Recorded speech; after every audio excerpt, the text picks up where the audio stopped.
welcome back to another episode of OHKO, a Pokemon VGC podcast. The second NA regional is done. A lot of fun and a lot to be breaking down. My name's Sierra Dawn, one of your hosts, joined here by my co-host Joe Brown, and joined here by the Louisville Regional finalist, Joseph Ugarte, who has been on the podcast before, but now gets to be on as a guest that we ask all the questions about and pick your brain. Joe, I mean, okay, this is kind of bad because like both of you guys are named Joe, so this is the rule. I'm Joe Brown. Joe is Joe. That is usually how Joe and I do these conversations. Okay, that's also how I refer to y'all, but I wanted to like establish this for the viewers, so we're all good. So, first we'll just because this one will be quicker. Joe Brown, how are you doing? Another regional. You got to cast. It was good stuff. Yeah, I had a lot of fun. That was my first time ever in the state of Kentucky, which I was surprised when I landed. I found out was still the same time zone as the Eastern Standard Time Zone. So that was news to me. A lot of people throughout the whole weekend just didn't know where the state of Kentucky was on the map. We had a lot of fun questions with that. But the Pokemon action was a lot of fun. I had a fantastic time casting with Len all weekend. We had our matching spooky sweaters on Saturday, and then a lot of great fun matches, including getting the honor of doing the finals and stuff. And I was fingers close. I was really hoping for that Joe Ugarte moment. I've been waiting 5 years. I've had a call prepared for 5 years if I ever got to cast Joe winning a big event. We almost got there, but is what it is. It's all right. A little longer. Only Portland, Yeah, that's so close yet so far. But Joe, I mean, finalist at Louisville, second NA regional, coming back. How are you this week? How are you feeling overall in general? I mean, I'm up 4 bands. It's pretty good, honestly. Can't complain. 2 points away from number 1 NA again. It's a pretty good weekend, all things considered. I mean, could have been number one NA if you want, but second's pretty okay. Second's pretty okay. It's all right. There's always LASE. So there you go. So yeah, Louisville Regional was the one that just happened over the weekend, or I think they kept saying Louisville. I don't know. However, the residents say it. I'm just gonna say Louisville because I don't really know otherwise. But overall, seemed like a pretty okay event in terms of the NA event. This is the second Reg H. And honestly, it kind of seemed pretty hype. I mean, I still have my gripes and complaints about Sneasler, but overall for the rest of the weekend, it kind of seems that quite a few things are viable, and the format's actually been pretty fun. All things like Joe Brown, like casting over it. I mean, there is some wacky stuff. Yeah, for sure. I think that was one of the benefits we were, kind of talking in the lounge at the end of day 1 and day 2 and seeing all the fun stuff we've seen on stream. And you're not just pulling fun teams just because of the sake of it, right? They actually are competitive and the players were performing well with those fun archetypes. And Louisville definitely opened my mind up more to Regulation H, where I don't know if maybe the first couple events people weren't taking risks and just playing it safe with the conventionally good Pokemon, and we're like, oh man, this format's doomed. It's not going to be fun. Everyone's using the same stuff. But like, we saw Yanmega, we had a Ceruledge in top 8, we had an Executor, in top 8 as well, right? Like, so I do think that this format has a little more flexibility than we initially had thought, as long as people are willing to put the effort in. And, that's the thing that you're never going to know going to an event, if people are willing to try to run, Hisuian Typhlosion, or if they're just going to run something more conventional, right? So as long as people are trying to break the metagame open with different strategies, then it's exciting to watch. Yeah, I mean, Joe, I feel like that's something that you know more than anyone, considering that Joe Brown's talking about this Hisuian Typhlosion. And when we're talking about all these unconventional picks, I mean, I feel at this point, if anyone else ran Jumpluff, we'd look at it and be like, oh my god, a Jumpluff. But for you running this Jumpluff Torkoal team with this Hisuian Typhlosion, it kind of seems more standard for your type of thing. So I want to know, too, like your thoughts on this format and these unconventional Pokemon in comparison, too, to something that is considered unconventional, but it's actually really familiar for you, considering this is really reminiscent of your Portland winning team. Yeah, I mean, I have to say with this format, I think it is a pretty it's full of depth, right? Like there is a lot of different teams that you can kind of use, and I think that although there are some standard teams that are good, like I mean, Andrew Zhang's team that he ended up winning with, right, was pretty much a almost one for one of what Maddie's team was that got second in Dortmund or Dortmund, right? Dortmund, and overall, I think in general with this format, there definitely is like two routes you can really take, right? There are teams that definitely like kind of go out of the normal of what teams are using, and then you have the more standard conventional teams. And I think what this format strikes is a pretty healthy balance between the two. I mean, Jumpluff for me, right? That's something that I've used a bunch before, and I mean, I'm not gonna lie. I like that I can use it. You know, it's a mod I'm really comfortable with. Like I enjoy it. And it was a lot of fun. Like to be honest, I had a lot of fun playing Regulation H this weekend. Like there are so many different unique teams that I hit. I mean, like almost every single team I played looked different. I think there was only like two teams that looked like kind of similar, and it was the Dragapult, Electabuzz / Magmar Follow Me stuff, right? And even then, the Dragapult was special on one of them, and then the other Dragapult I played versus was like Will-O-Wisp, Terrasteel, Terrablast. So like it wasn't even like the standard set either. So it was like for the most part, like it was pretty enjoyable, I'd say. Like there were definitely like a lot of variations on even the standard teams that kind of made it interesting. Now, I do wonder though with you, Joe, specifically, because we even talked about it on the broadcast, and Sierra mentioned how like this is kind of your specialty. Like we said, you know, the eject pack Torkoal, that's like the JoeUX9 special. It was still it was Terra Flying King Gambit, just like it was last time, right? In Portland, you have the Jumpluff. Like, so how much of this was, well, we've reverted to a lesser power level format, and the last time we were here I had success with this archetype, versus the idea that this archetype that you are comfortable with is genuinely a very powerful threat into the meta?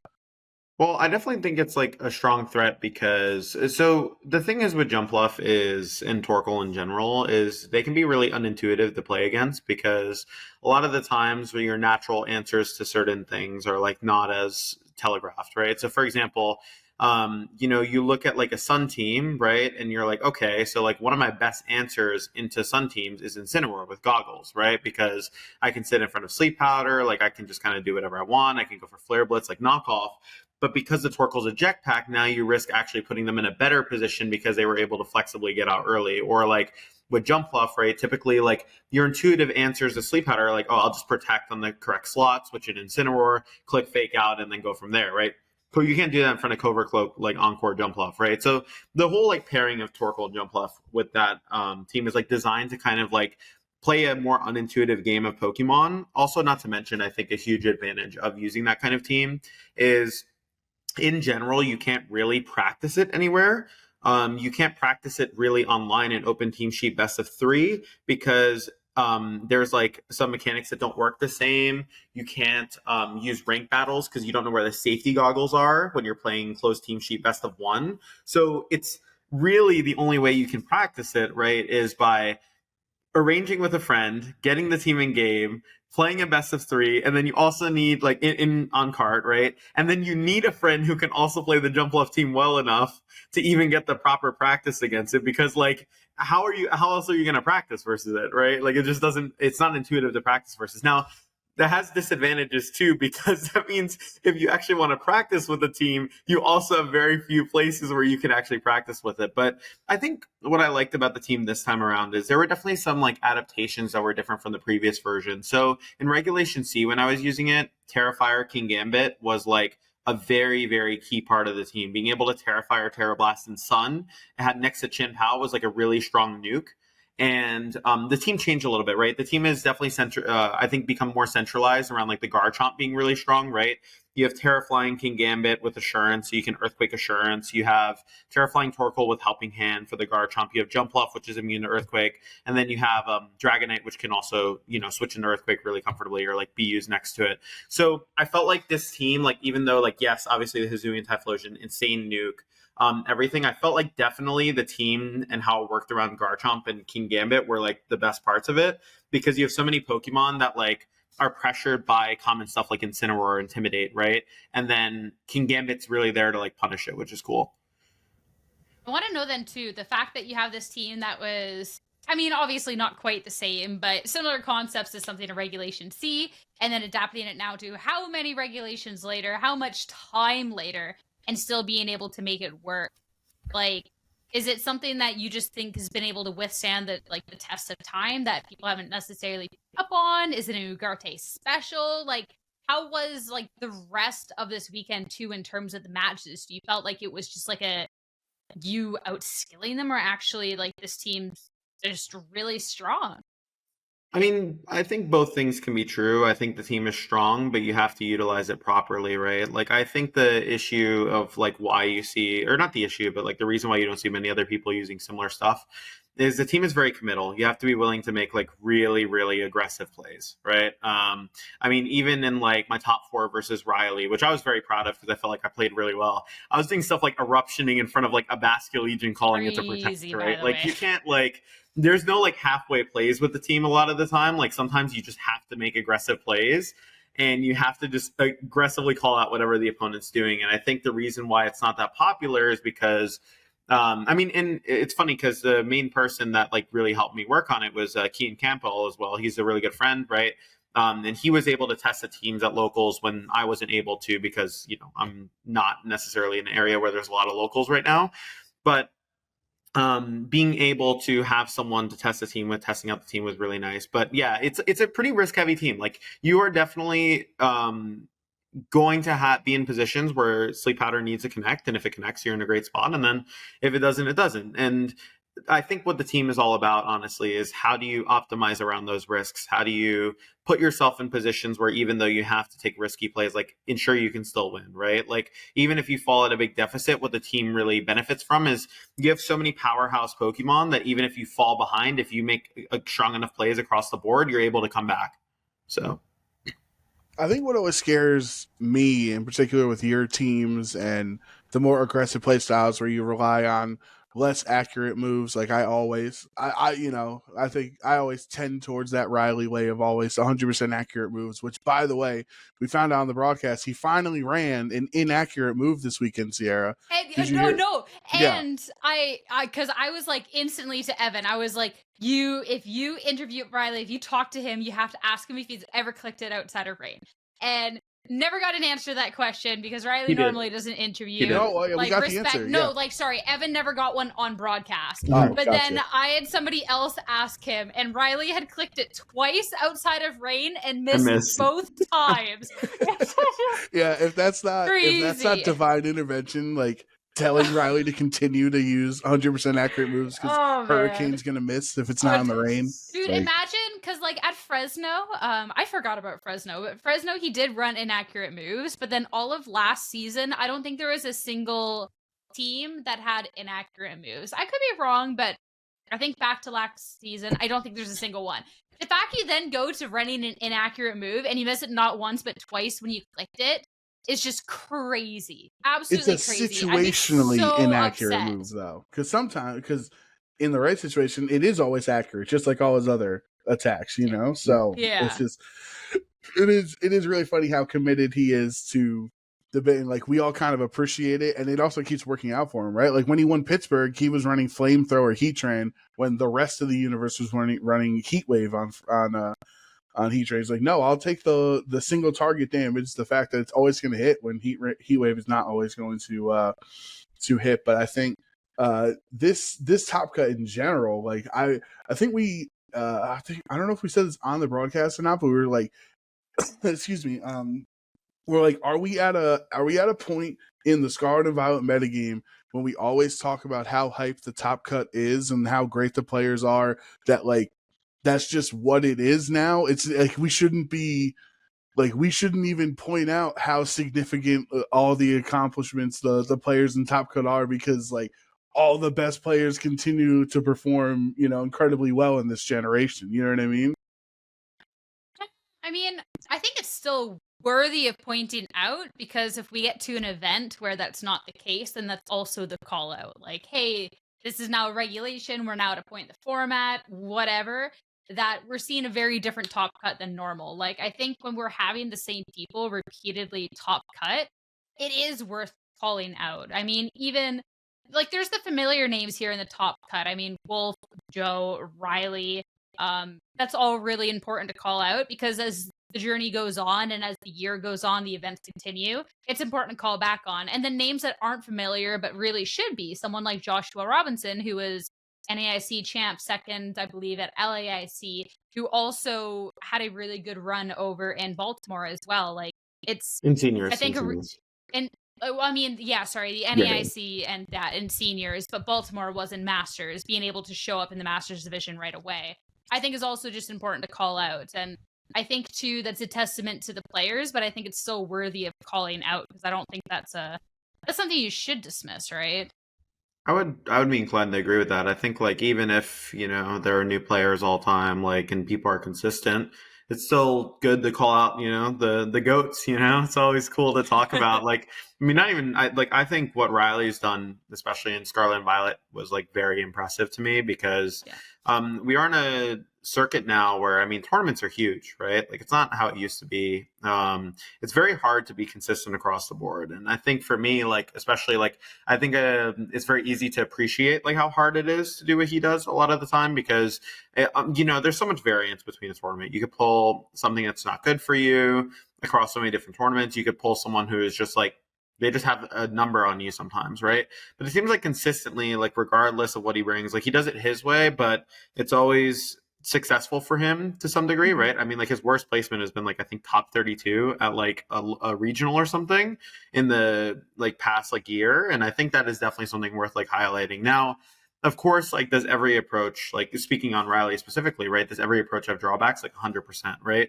Only being able to use 100% accurate moves, I mean, like that limits the teams that you can use a lot of the time, right? You can't use certain archetypes or you can't use certain teams. But then you could look at it from the lens of like, okay, on my team, right? Like I run a lot of risky moves that can miss and I could just lose games to missing. It's not even like because I got outplayed. It's just because I missed, So I think it's cool to highlight each player's like individual achievements and things and look at their like cool quirks that each player has, right? Because it is kind of what makes it interesting, right? Like every competitor has a different angle of like how they approach the game and think that is the best way to win. And I think being able to look at those between tournaments and see how successful it is for them is really cool. So, yeah, I just want to clarify. I'm not saying to not acknowledge that there are top level players in Top Cut. What I'm saying is that we've had many conversations over the seasons of like, look how stacked this Top Cut is. Wow, that's what I'm saying. And like, is this the most stacked Top Cut we've ever had? Look at all these top players that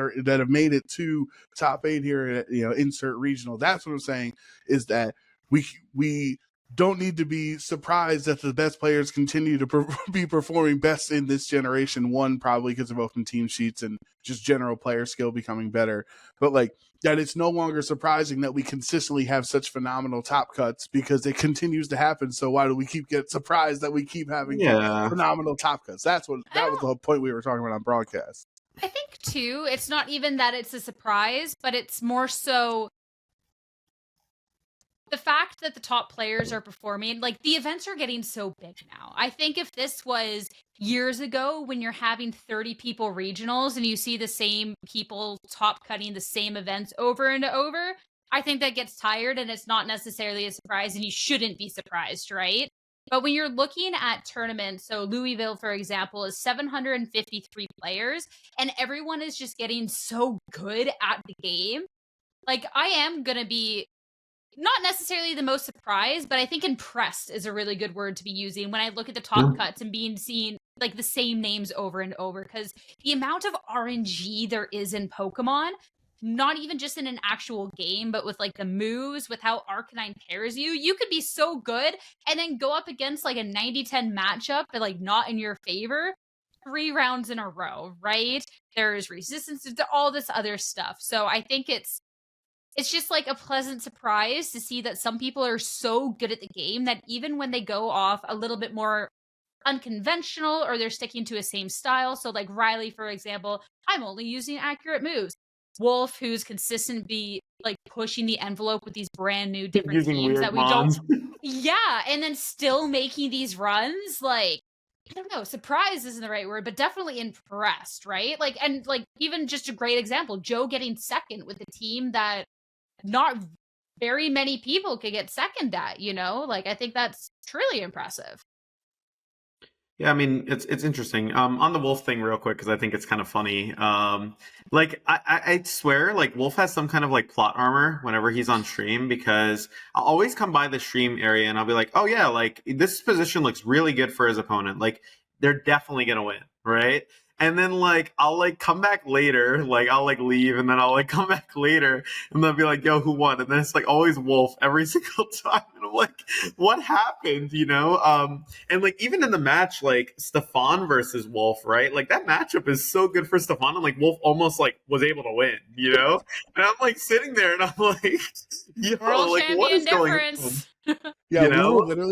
we were literally backstage watching it. Like all the casters that weren't casting the match, just like watching. And we're like, he's got the better Arch Outlaw matchup here. He's got, you know, the support. Like he's got this in the bag. And then like as the match is going on, and Stefan's not just body press KOing me. Yeah, right. and we're like, what is going on? And then I swear to God, when Jake said, I think he's setting up for a clef key sweep, we lost it backstage. We're like, oh my God, he's gonna find a way for Wolf to pull this one back. But then Klefki got the last 2 KOs. Like Klefki did actually get the sweep at the end. Yeah, like we were terrified backstage because like we'd already called the game, like, oh, it's over, just body press the Arch Outlaw. And then like 4 turns later, he still didn't body press the Arch Outlaw. Oh man. Oh my God, dude. The body press thing, I was in the crowd. It's almost like you know, you're like watching something and it's almost like you're getting baited, you know what I mean? It's like you're like, okay, well this time they're gonna do it, right? And then like and like 4 turns in a row, I'm sitting there with my friends watching the match, right? And we're like, okay, surely this time body press is coming out, right? And then we see Starlocked and everyone in the crowd's like, why is he not clicking body press? Why is he not clicking body press? Like I remember the turn where Flash Cannon goes into Yanmega instead of body press or something, when it was definitely in range of body press, and everyone's like, what's going on? Yeah, it's so funny. Like, yeah. I got a simple answer. It's because it's more fun for Klefki to get final 2 KOs, right? Like the simple so true. But in that matchup, I think it opened a lot of eyes to specifically this is Stalwart, Terra Electroshock, Thunderbolt, Archaladon. And everyone always says Archaladon's just cosplaying as an electric type anyway, because you just click Electroshot 6 times a game.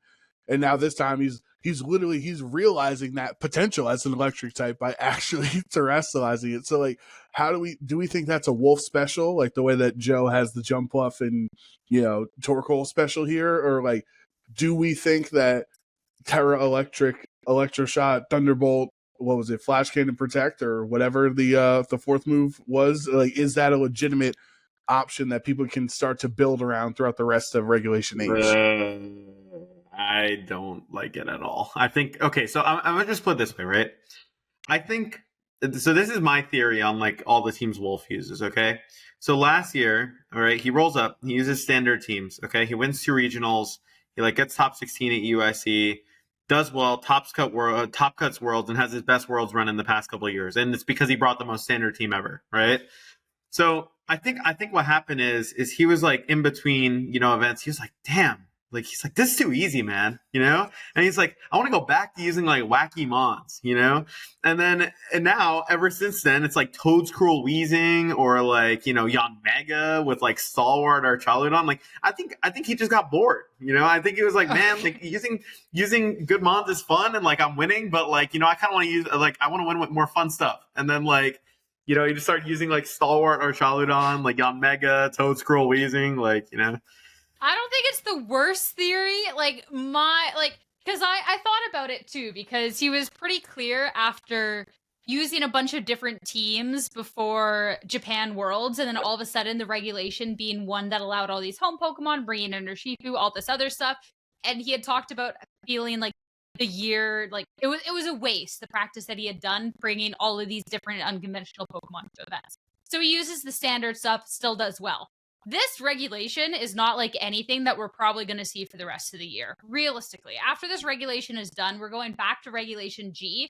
And what we theorize after that is going to be for Worlds 2 restricted. So we don't know, but if we look at trends, that's kind of Makes it, sense, right? yeah. So nothing that he does now is going to matter for Reg G, and especially not for whatever is coming next, right? So I think it's just as simple as that. He's like, I can use the weird, funny stuff now, and then we're going to go to Reg G, and I can use standard stuff and kind of build upon that. So I think it's just kind of like the nothing matters era. Yeah. I mean, he's pretty much already done with the regulation. He already said he's taking a break until like Toronto. So yeah. And even with that, like, remember last year, what was that Regulation C where he used the Espathra, Ceruledge, Sandy Shocks team to get top 16? And then, you know, Worlds comes around and he uses this top 6 Pokemon. Like, so I guess it is, you know, when the meta is more open, when he can succeed. I think Tinkerton was also on that team, right? Am I crazy? Like Tinkerton, yeah. Yeah, Wolf has used some, like, really fun teams, and obviously he's just Sandy Shock, still just able to perform better than anyone else can with those same teams. Yep. I mean, look, if you were asking me for advice going into, was it Lille Regionals, I think, I would not tell you to run Yanmega. That is for sure. I think that is a dying horse, and you need to hop off of it, you know? Like, it was fun to see because it was Wolf and Yotam, and he accredited Yotam to I believe coming up to it, or like building the team with him. Sorry too. So it's fun, but I mean, Joe, we brought you on the podcast because we wanted to talk about you, not necessarily Wolf and the others. So I want to know then, to looking ahead at Louisville and kind of like circling back this conversation around that. You're playing something that's a smidge more unconventional, going up against this field that is all these rain teams, all this Archelodon, all of this Sneasler and stuff.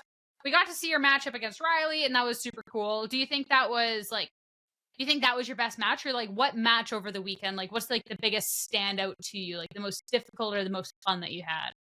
Yeah, so give me 2 seconds because I am going to turn on the light because it's getting really dark here and I don't want to like destroy the viewer's eyes. So I'm just going to do this real quick. There And you slowly go. pull away. Okay. Hey, there he is. There's that beautiful Anyways, man. Yeah. I just like didn't want to like surprise any viewers and just like, you know, like melt their eyes. So no, I would say for sure, like in terms of the best quality match I think I played, there were some good ones for sure.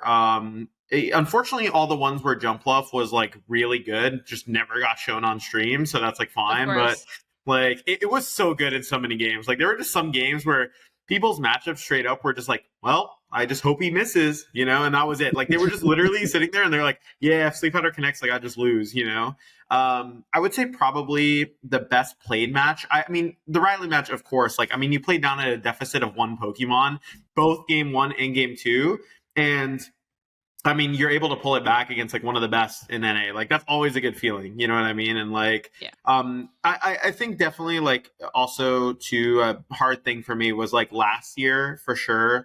How I performed overall like was definitely like not up to the standards of like what I wanted. Like my prep that I went into Worlds with was like super crazy, and like I wasn't able to convert that, right? And then before that, like I still had decent placements. Like I got top 8 at Portland, top 4 at San Antonio, but like there wasn't really anything that like I was like super proud of. You know what I mean? Like my ICs were pretty lackluster, and like NAIC was, this most recent NAIC was like one of my worst performances ever at like a major, right?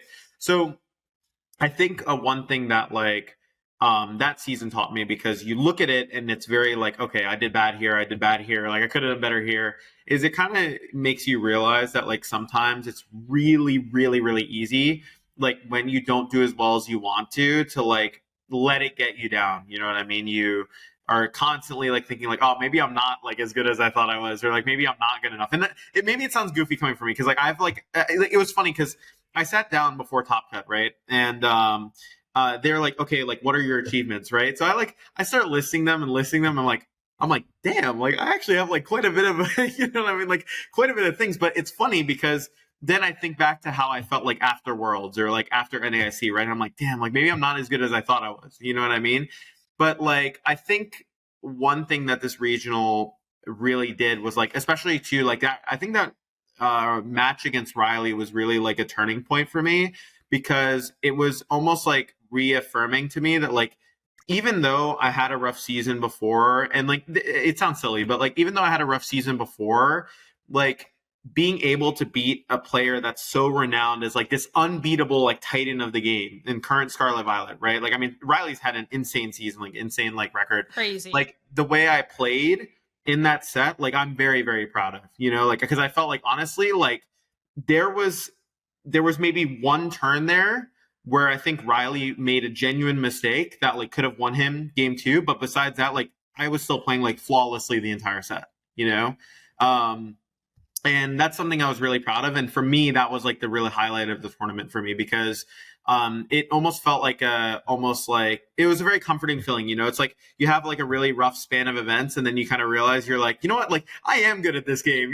Like I can do well if I like really put my time and effort into it, and I have the right team. And it was a good feeling. And also too, just like having my friends there rooting for me, everything, you know, being able to call Sierra in between every game, like it was a nice feeling. And it really made me appreciate like the parts of the game that maybe you don't always give credit to, you know. Like I realized too a lot that like when you're dealing with your lows in the game, it's very much like man, like you get so down on yourself all the time, you know. But I think I came into this tournament with the right mentality, which was I want to get good practice for LASC. I want to play my best and feel good about how I played throughout the entire tournament. And like, that's my goal. Right. And I think it meant that when I lost in finals, like I think in like 22, it would have devastated me. I would have been like miserable, you know. But like for once, it was like such a weird feeling because I left. And even though I like could have played better, like I think in game 3, I could have just won turn 1 if I had made the right play. Like I was like at peace with it. You know what I mean? I was like, you know what? Like sometimes like you're just going to make a mistake that's going to cost you the game, and that's all right. You know what I mean? Like sometimes you're not going to make the perfect play, and like someone else, like every other person who's watching is going to see the play you didn't see because you're sitting there and you have a lot of pressure on you in the moment. I think that moment of like clarity and feeling okay with that and being proud of like how I did throughout the tournament was like really, really nice. And I think that's kind of what I was trying to get at in my like interview at the end was like, you know, even though I lost, like I think I left this tournament like way happier than I've left a lot of other tournaments that I've won. So now I have 2 back-to-back important questions that there were some narratives during conversations, you know, Twitch chat, you know, Twitter and everything like that for you, Joe. So first question is, have you spoken with James Evans since your first matchup where you lost because he correctly predicted that the first person to get paralyzed by Dire Claw on stream would lose because of it, and it happened to you? Have you spoken with him since, and do you forgive him? And then I have another follow-up question. I definitely forgive him. I brought it up actually in passing. I was like, you know, man, like, why'd you, like, of course, even that prediction, I was like the first person who got like Dire Claw on stream, right? So it was just really funny. And he said too, like the crazy thing is he said, and it will win the person the game. And it definitely won Lorenzo the game. Lorenzo was about to get obliterated by Eruption. Like it was about to destroy the game, which is really funny. Yeah, it was just perfect timing. Like just everything. And of course you guys were staying together and you're great friends. So it's like your own boy did you dirty there. It was just so funny. Then the other question, this is more of a fashion question here, is what's up with this like new JoeUgarte? I don't know if it's like an Angel redemption arc or something. People, there was chatter, conversations were had about the white sweatshirt, because usually Joe's out there like he's got the Miami hoodie or like just a full black hoodie with his hood up and like trying to be all mean and like not say anything. But then you have the white, like, you know, like you're going for like a redemption story here. Like what was up with the white sweatshirt? We're so used to the black one. You know, I'm not gonna lie. Like, I just really love that sweatshirt, man. I just really love it. So the funny backstory of that sweatshirt is so Sierra's mom got me that sweatshirt, right? I don't know if it was for Christmas. It was for Christmas, wasn't it? For Christmas, yeah. Yeah, it was for Christmas, and like I just kind of forgot it existed. Like I had it over here, and I come to visit Sierra, right? And I like find this sweatshirt. I'm like, damn, I'm like, this is a really nice sweatshirt, you know? So then, of course, I'm going down from Canada to Kentucky, right?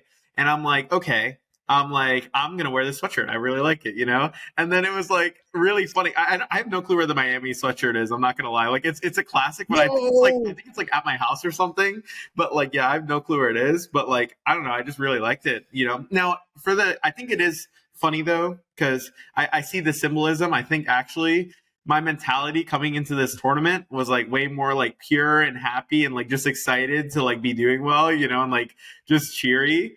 So you know what? Maybe it is about the sweatshirt. You know? No, but like literally, I do think this was a real conversation that people were having. Maybe it's subconscious or not, but like you kind of can make a meme of like the two like Joe Ugartes on your shoulder, like the angel and the devil with the white and the black sweatshirt. Like the white shirt's like, hey man, it's all fun and games, and whatever happens, and still be proud of your performance. And then the black sweatshirt's like, just click sleep powder overheat, see what happens. Mm-hmm. Yeah. I mean, it's interesting, right? Because like I think it's important when you have the like, oh, it's okay that I lost. Like it's still, I don't think you want it to turn into complacency either, right? Like I still look at it and I'm like, okay, that was like, I definitely could have just won on turn one, and like that's something I won't make a mistake for again. You know what I mean? Like I'm just gonna commit to it next time. Because I think I did, and like there was another turn, I don't know if you saw, where I was hovering, switching the King Gambit for Typhlosion because I was like, oh, knockoff's coming out here, but then I'm like, Flare Blitz is kind of a safe pin, but I didn't go with my original gut feeling, which was knockoff is going in this Typhlosion, right? So I think like there are still definitely things where I look at that and like I'm not unhappy about it because I lost. I'm unhappy about it because it's something that I could have done better. But it doesn't like I'm also not just gonna sit there and like mope about it the whole time or like be sad about it. Like I still got second, I still got 4K. Like it's all right, like it could be worse, But of course that's like a mistake that like then I would want to keep in mind that I don't make it like LAIC if I'm in a similar situation, right? Or making sure that like I'm trusting my instinct in like those turns. Cause like I think even the best of players sometimes, like you can be like the best player in the world and sometimes you're gonna like doubt your gut instinct. You know what I mean? You're gonna be like, maybe I should do something safer, and then you lose, right? I hear it all the time from like so many good players. And they're like, oh, I knew he was gonna do this and I did something else. And like I think it's just part of the game, right? And I think coming to terms with that like being okay is like fine, but yeah, definitely on the sweatshirt thing, I mean, hey, maybe it's like a new start, maybe it's a new healthier mentality towards the game or something, I love it. Goodness. I'm gonna talk, you're talking about that gut feeling and talk about that finals a little bit. First off, I tell you before every game to trust your gut feeling, so shame on you for that one, but otherwise that was just a crazy finals in general, because you're known as the person for making like these big, bold plays. I mean, we come on like the back of that top 4 match where we're seeing this Terrifier eruption in rain. Not many people would dare to click that. Not many people would play it and still be able to win in the way that you're able to. And Andrew came out in then the finals, and each turn one of every game was so defining in every single way. Like you're known for these big plays, and then Andrew was making them up against you. And I want to know then your feelings in these grand finals. Like game 1, turn 1 was a close combat into the Terra Dark Jumpluff. You just Terra'd. Game 2, he tries to catch you on this Terra Fire Typhlosion with this fake out, even though you didn't end up doing it on that turn. Like, how was that going up against someone who was trying to dictate the pace against you when you're the one that likes to do that with this team? To be honest, like I wasn't even thinking he was reading, really. I mean, in the interview after, he said like close combat and ice beam was what he clicked in a Jumpluff. He was just covering for Terra Dark. Like he in the interview, he quite literally says, he's like, yeah, I wasn't expecting sleep powder turn 1, which to me is like insane. I'm like, what do you mean you don't expect it turn 1? Because what I saw in that moment, right, is like, if you're making the play that's quote unquote covering everything, right? Like it's Ice Beam Dire Claw because Sleep Powder can go into any of your partners, right? And if Sleep Powder just goes in and there's no Terror, you would just like, it would just be an insta loss. You know what I mean? It's not covering anything really, because like you can just lose, right? So I think in that, when I heard that in the interview, I was kind of like, okay, like now I feel less bad, because I'm like, yeah, it's just quite literally was like, it's like, it still won him the game, right? And like he played well. Like I'm not saying by any means he played bad, right? But like, that's just like one of those like accidental like reads that like just end up being really good. You know what I mean? Like the close combat ice beam, like, yeah, of course. Did it like absolutely demolish the Jumpluff? 100%. Like, do I feel bad about it in hindsight hearing the interview? Like, no. Like, like if that's how it happens, like that's how it happens. And like I think game 2, like I would say honestly, like the one thing that I do respect about like the fake out play into Typhlosion is like you're already a game up. So I mean, this is a thing in VGC, right? Like when you're a game up, you can afford to take bigger risks. Like even if they lose you the game turn 1, because you're already a game up, so you can like just make the game winning play turn 1, right? But in that game in general, like another thing that he mentioned is that he meant to take a Moongus instead of Sneasler in the back, right? and he misclicked on the Sneasler. He didn't realize it, right? So it was kind of like 2 accidents back to back, which is really funny. Like the first accident, like being accidentally good, and then the second one being accidentally bad.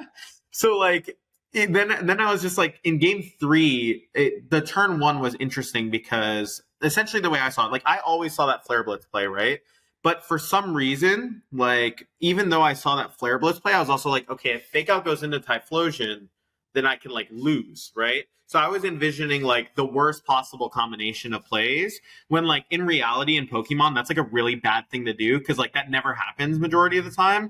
And like I already punished him so hard for clicking like Fake Out in the Typhlosion the last game that like it's very unlikely you would make the same play again. And if you do, like hats off to you, like you deserve it, right? So in hindsight, right, like looking back at that 100%, like should I have made like the more aggressive read 100%? But like I also don't think like I think sometimes people like misunderstand like when they look at the game. Sometimes they're like, oh, these players are making like insane plays, right? Like there's so many different combinations of moves and like things you can do in a turn, right? So like you could see something really clearly that looks correct to you because of what you're envisioning from the opponent, right? But like they could just see something completely different, right? So like when like he close combat in my Jumpluff, I don't know if you can see my facial reaction. I was just kind of like, but like I wasn't really phased because it's like, yeah, it's finals. Like if that was a read, that was a read, great. But like if it was an accident, then like that's fine too. You know what I mean? Like either way, it was like fine. Like it's a finals. I've been in a bunch of them, and like you can't let like a bad turn 1 like phase you. You know, you just have to kind of play the game you want to play. I don't know. I feel like it's obviously Sierra is the most mortified watching you over compared to anyone else. But like, I feel a close second sometimes when I'm watching you play, especially when I'm casting. Like I'm in that moment. Oh my God, we're gonna have it. We're gonna have the Joe on Joe call finally, as we waited all of these years to have. And then like, but you are a player like that. You do go for broke sometimes, and I think it does help you because maybe your opponents are playing it safe, and you know you punish them for their safe plays. Like I remember, what was it though, when you had that like back to back stretch, and you there was the one game 3 where you Terra Ghost your Mimikyu and went for the OHKO, and then he lived on him, like you lost the game and lived, right. And like so then this time around, that game 3, like I think there were a lot of people that were wondering why you continued to click Overheat into the Incineroar. Like obviously you're predicting a switch, right? But like, what is your thought? Is that like, is the decision there because you think it's the best decision, or is it, well, if I get this decision correct, I win the game? No. So you know what I mean? When I overheated the Incin, it was because, so you saw like when I killed it with, or when it died the Flare Blitz recoil, I kind of popped off a little bit. And this is kind of funny. So I've played with the Fissure Torkoal for like my entire time using like Jumpluff Sun, right? So in my brain, I'm like, okay, if I get rid of this Incin, I can just click Fissure and Sleep Powder on the like last 2 guys, right? So there's a moment where I'm sitting there and I have Jumpluff Torkoal on the field. I haven't really talked to anyone about this. I'm sitting there and I have Jumpluff and Torkoal on the field, right? And I'm thinking about it. I'm like, okay, like now I can Fissure, and I just like hover over the Torkoal moveset doing nothing. It's because I'm like, wait a second, what am I doing? I can't even Fissure anything. I'm actually really cooked. Like now I need to rely on like a triple crit or something on this Garchomp or whatever.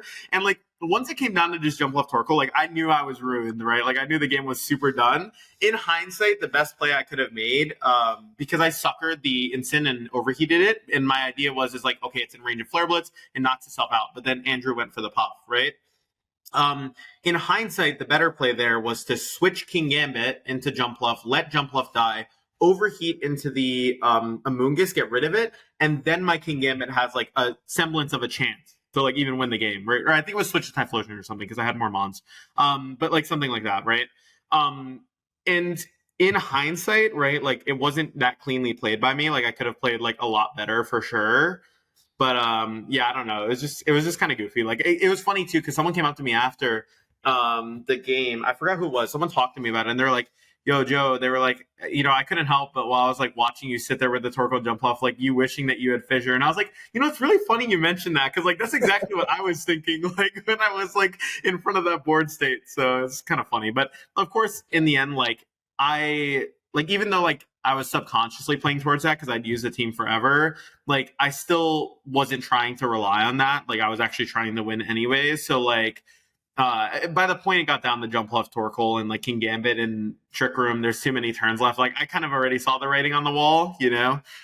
So from there, it was more of a, how do I try and get myself like even a little bit of a chance, you know? It's funny you mentioned the fissure, because I mean, I've stolen this Sun team, taken off the King Gambit, thrown a Slither Ring on, but I've had the fissure Torkoal, and I have hit many of fissures with this team. I've even taken it to a regional, and I think I hit like 3 of them against, Poker Bros. It was fantastic. But I remember sitting there too in the finals in that game 3, instantly just thinking like, okay, well, there's an out because oh, wait a second, because we swapped it up. So then I want to know too, if you're okay to talk about it, about swapping it up, because obviously when there was the Torkoal before, it's kind of like a get out of jail free button. But I found when I was most relying on, okay, I'm in a situation where I have to hit this fissure, it was up against Raging Bolt in particular, right? So very different formats that we have this Torkoal around in. So I want to know too, like, why kind of swapping away from something you're so familiar with, and like if you felt overall it was a worth it change, or if you do wish in the end that you did have like the traditional Torkoal. Yeah, so it's an interesting question, right? Because obviously Burning Jealousy is quite a departure from having Fissure. They do very different things. The whole point of Burning Jealousy on the team really was if the opposing King Gambit teams, like the Safety Goggles, Swords Dance, King Gambits with like Electabuzz teams, are able to get in a really good position with Swords Dance, it can be really problematic, right? So the idea is that you're leading Torkoal and you're basically saying like, okay, if you try and set up Swords Dance in front of me, I'm clicking Burning Jealousy and you're getting burned. So the thing is in a lot of games, like it didn't really come into play, but it didn't come into play because the opponents didn't ever click Swords Dance because they were worried about Burning Jealousy, right? So like you subconsciously are basically like forcing your opponent to not click Swords Dance, because they click Swords Dance once they get Burning Jealousy, they'll just lose the game because their Gambit gets burned and they can't like do any damage, right? So do I regret the choice of Burning Jealousy? If I were in finals, like with only finals context, of course would I prefer that Fissure 1,000%, right? But Burning Jealousy also won me my game versus Riley, because I was able to Burning Jealousy and get a little bit of chip into his Basket Legion, because it was just out of Life Orb range, and I was able to just Burning Jealousy and get rid of it, right? If it had gone for Last Respects or something, right? So for that reason, and then it did enough chip to Pelipper where it put it in range of overheat of both Torkoal and like Typhlosion, right? So you can always look at moments in kind of like a vacuum and be like, oh yeah, in this moment, like it would have been really good. But like I think Burning Jealousy overall was like pretty strong. Now, would I consider switching it back? That's something that I'm not too sure about, that I'd probably have to give some thought to, because it was something I had considered, right? But in the tournament, Burning Jealousy is really good, like secondary pressure to encourage like King Gambit's not the Swords Answer, encourage Annihilate's not to bulk up in your face, right? It's stuff that can be really annoying for them.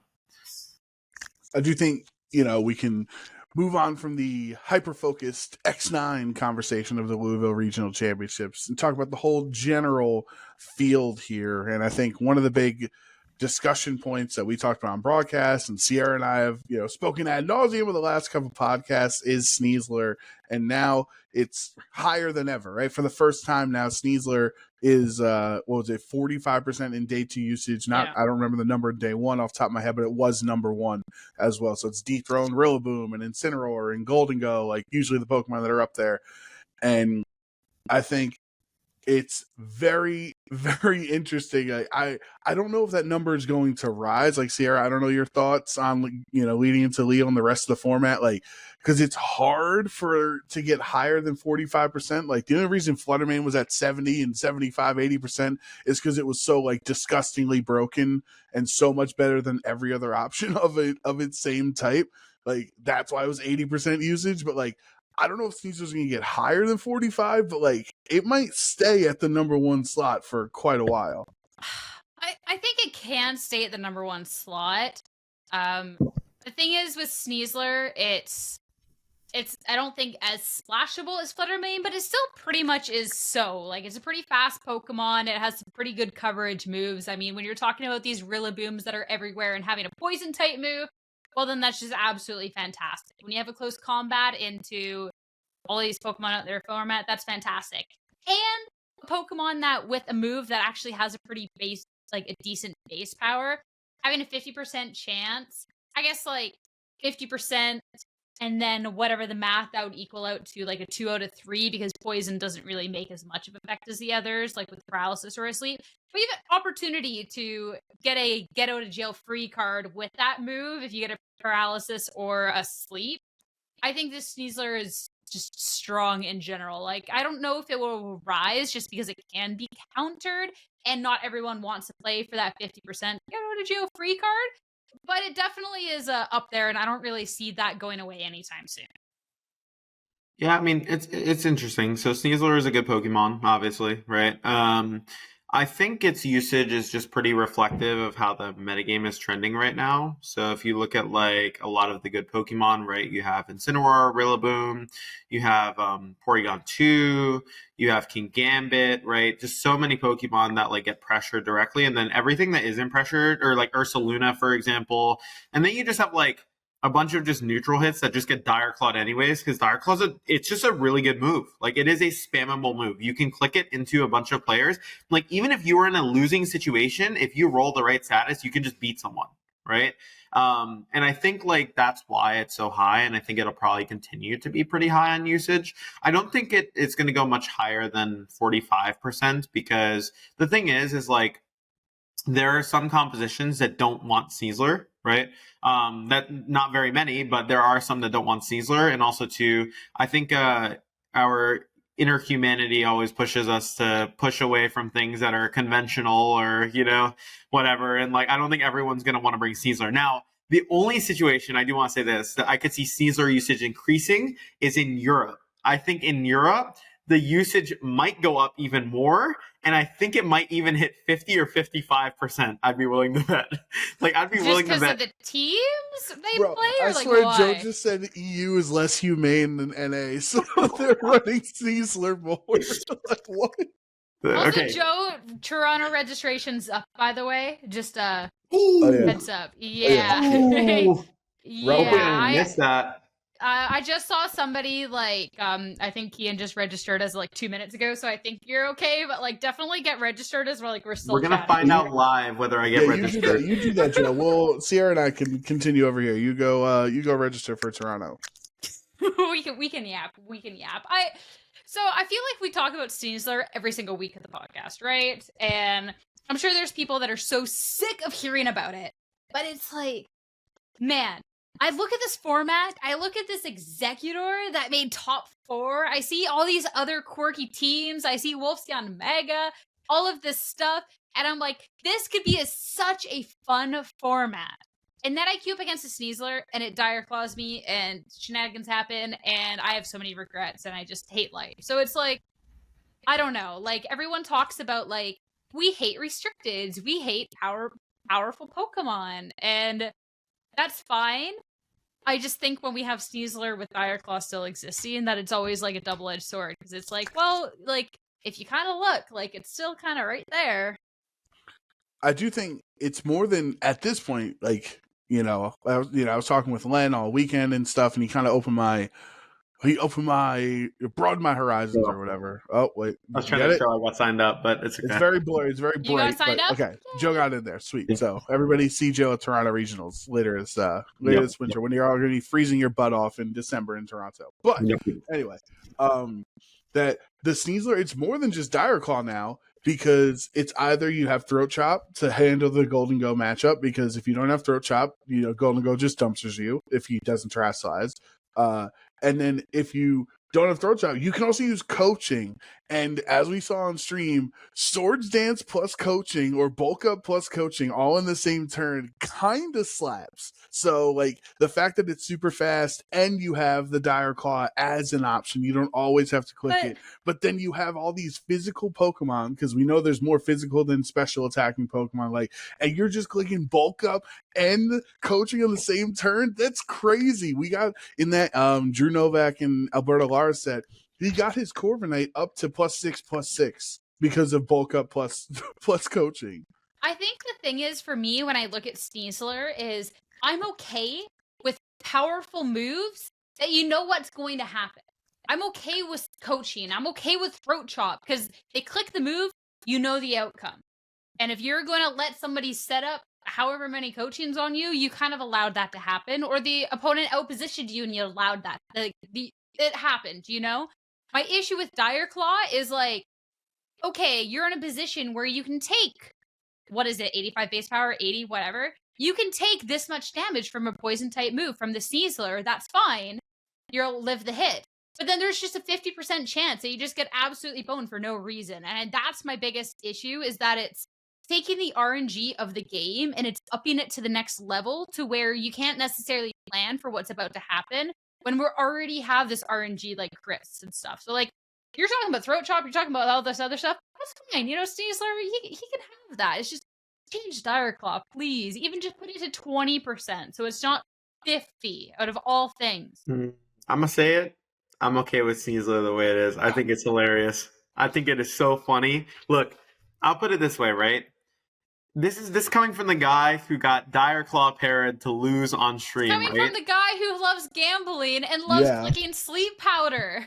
I think it is a very funny move. I think we're only going to have to deal with this Pokemon for a couple more months. I don't think this thing needs a nerf. It's all right. Let it have its moment, and then it's going to ride off into the sunlight, where then it's going to get absolutely obliterated by like a Miraidon Electro Drift or Volt Switch or something, or it's going to get Surging Strikes and instantly perish. Like, I think it's all right. You know, it's gonna vanish eventually. It's pretty funny. And I will say, okay, there are ways to make your team mostly Sneasler proof, right? Like, it's not all Sneasler proof, but like mostly Sneasler proof. You know what I mean? Did you see Montana's tweet where he Dire Clawed a Lumberry Dragonite and proc Dire Claw to break the Lumberry, and then proc Poison Touch to poison the Dragonite? That's so two status conditions on the same hit. I learned about that over the weekend for the first time because I didn't know that was a thing, honestly. I didn't know that it was two separate checks. See, so I've learned. A little broken. Great move. Great Pokemon. Okay, okay, I'll give you that part. That part's a little broken. Yes, they do have two separate procs, which I think is a little bit absurd. I will say, right, I do want to say this, right, that I think that Dire Claw, like, if you roll like 10 million statuses that are good for you, of course you can win off of it. But the number one thing I hate about Dire Claw is not necessarily what the move actually does. I hate how it gives a lot of players excuses of how they lost the game to Dire Claw, because I be hearing that like every round at regionals. Everyone's like, yo, I just lost to getting like Dire Claw slept and parrot. Every single round, I hear someone saying this. And look, I know the reaction is going to be, okay, but that's like legit because like how Dire Claw works. Yeah, because you can't account for it. If you can, if you're going to win, if your opponent rolls sleep or poison or whatever, and then they roll para and you lose because of it, like, you cannot account for what happens after the button is clicked. Yes, but I have to offer one counterpoint, okay? So there's this match, it like sticks in my head when I think of Sneasler, right? Which is why I don't bother complaining about it, okay? So I'm playing this match, okay? And my Torkoal gets slept by Dire Claw immediately, right? Then my Dragonite comes in, it gets paralyzed, and then it gets paralyzed again, right? And at the end of the game, I still end up winning, right? And then I win game 2 anyways, right? And my opponent says, wow. He was like, even though I got really lucky with Dire Claw, you still just outplayed me and won. So then I was kind of thinking about it, and I was like, I was like, okay, in a vacuum, right? There are situations where you can get unlucky from Dire Claw, and that can lose you the game, right? But like, then I think about how egregiously bad, like, I got like unlucky with Dire Claw and was still able to win. So like, the way I look at it is like, if you get slept once, right? Like, I don't think it's like as crazy of like, I got Dire Clawed, but if you get like slept like 3 times, like, I got Dire Clawed this and slept, Dire Claw this and slept, Dire Claw this and slept, then I'm like, okay, like, I could see like why you would say that. You know what I mean? I just think there's like levels to it. You know what I mean? So all I'm hearing all I'm thinking about when I hear this is, first off, oh, well, because it doesn't happen to me or because I can still win, it's fine. But what I'm thinking about too is if like, all of a sudden, like, imagine a world where at like 10 years old, they make you run this obstacle course, and if you fail, you die. And it's just like the most inhumane thing. And then you make it through the course, and since you made it through the course, you're like, this course is fine. Everyone else just sucks. And it's like, no, the course still sucks. Like, you just made your way through. I did not say everyone else sucked. I need to clarify that is not what I was saying with the message here. My message was, it's just very easy to get Dire Claw slept and be like, oh man, that's why I lost the game, Like, you know? But like, we also saw you lose a game on stream because you got Dire Claw status and you lost the set. But you like, know? low-key, I could have won game 3 if I like didn't make a mistake. So it's like kind of my fault. But it's also not the first stream game that we've seen where it's like this person's in a winning position and then it's like Dire Claw, or even like Maddie ended up like Maddie had when we're looking back at Dortmund, Maddie had like a terrible matchup, and it came to the point where Maddie's like looking at it, it's just like, well, I'm gonna go to Dire Claw because if I get a status, I could be in a better position. And like, I mean, you played your outs, right? Like, if Sneasler's in the game, like, I'm not gonna not run it because I'm like, I hate Sneasler. Like, if I think it's the Pokemon and the move that's gonna give me the best chance, then, like, do it. But you're then inherently being like, well, I'm just going to roll this because I might get bailed, right? Mm-hmm. And I think, especially, too, when it's like when you're doing a move that it's like, oh, it's a powerful move and it can bail you or it can win you the game, like, on the spot, when like it already deals a lot of damage, that's my issue with the move. Because at least when you're talking about like, oh, I have a Torkoal with Fissure and I can do a 1 in 3 to get bail, if you whiff the 1 in 3, you're nothing happens, right? Sneasler, you still get all this damage, and then you might also just win the game on the spot. And that's the fundamental issue that I have with it.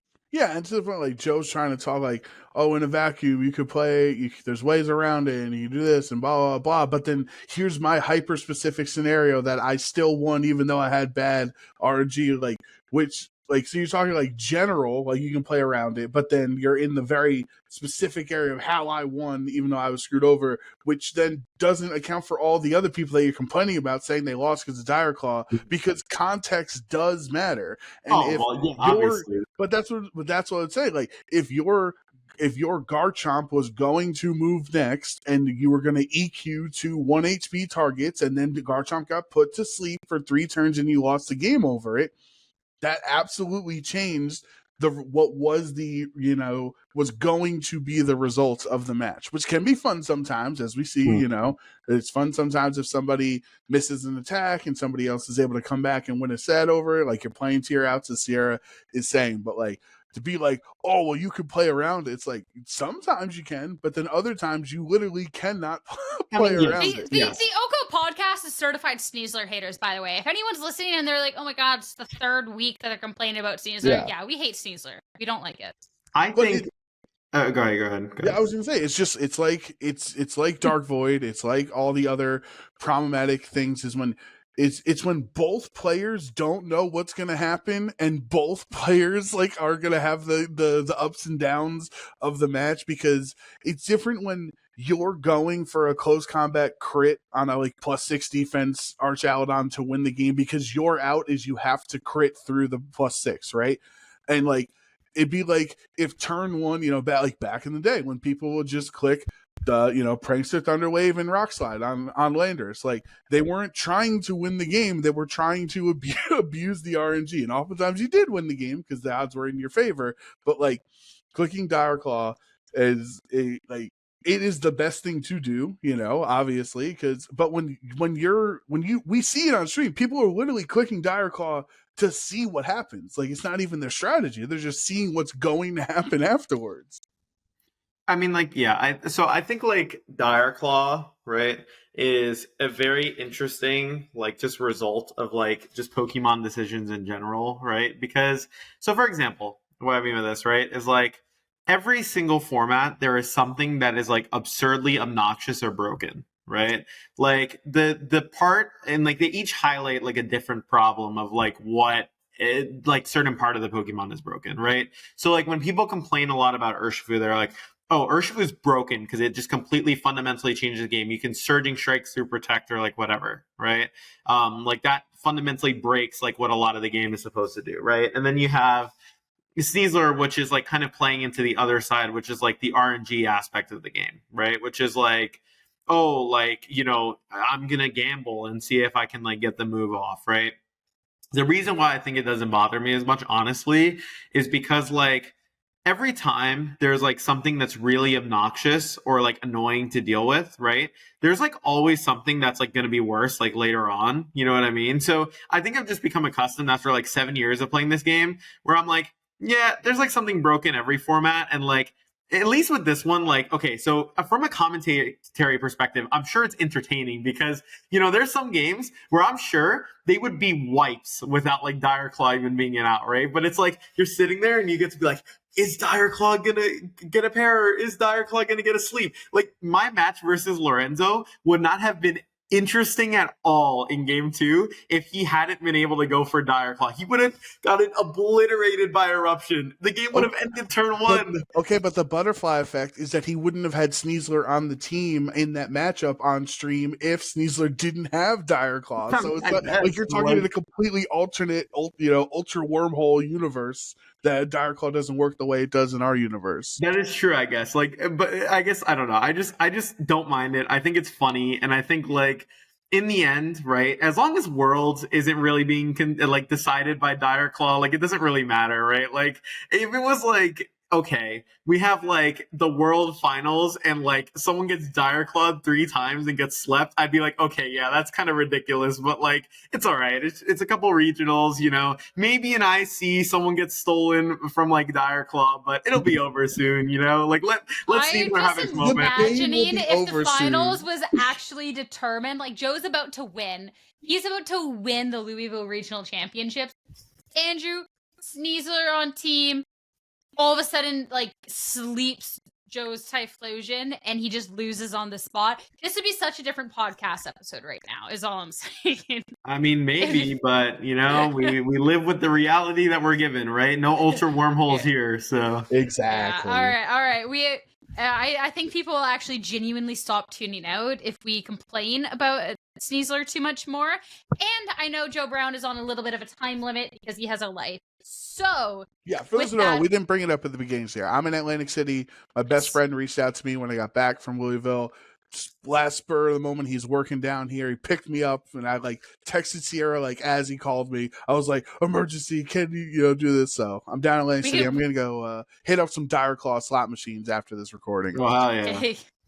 Oh my goodness. So with that being said, we'll start chugging along with the episode. So up this weekend, I mean, we are in peak regional season, so it's going to be the Lille Regional Championships that are happening next. And I mean, we don't necessarily always do predictions for the EU events, but I thought it would be fun. So we're going to, especially too, like, what's the point of necessarily talking too in depth about like, oh, this is the meta when like we're this far along with regulation.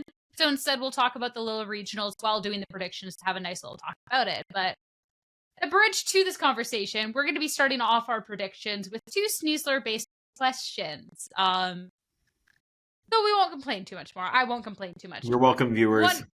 Yes. One question that we had last week, which I thought was really funny because James Evans got it right and Joe was the unlucky victim of it, was what Dire Claw status are we going to see on broadcast first? And we're not counting Poison Touch, right? At all? That doesn't count. No Poison Touch. You have to click the button Dire Claw, and then I mean, I guess if poison still happens afterwards, right? Like that still counts, right? Because he got the poison off of making a contact move with Dire Claw. You get what I'm saying? I would say because then there's a double chance of poison, and your optimal odds is always to say poison, right? Okay, but hold on. But if he didn't click Dire Claw and he clicked coaching, he could have clicked anything. That's what I'm saying. But because he made contact, he had the chance to poison it. I think we just do it off of the move, maybe. I think also off the move, because like if it's off the move, it's a 1 in 3. If we're doing a poison touch, like wow, that's just like no fun. 50, well, not exactly true 50%, but it's slightly skewed in poison. It either dies or it doesn't, you know. Mm-hmm. It either gets it or do I it get doesn't. to pick first, or like? Sure. Well, we'll let you pick first because you're the guest. Okay, I'm gonna be optimistic here. It's poison. And it doesn't lose someone the game.